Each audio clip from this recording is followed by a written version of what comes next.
What's up guys? Another dagdag kaalaman para sa mga pasahero dito sa right side ko, tsaka kung meron maupo dito sa likod. Kapag nakalock ito, yan, pag nakalock, paano silang lalabas? Kasi hindi sila yung mga typical na kotse na may unlock.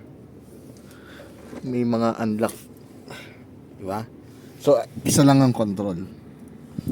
So yung mga passenger, para makalabas kayo, hihilahin nyo lang tong 2 beses. Ganito. I'll show you guys.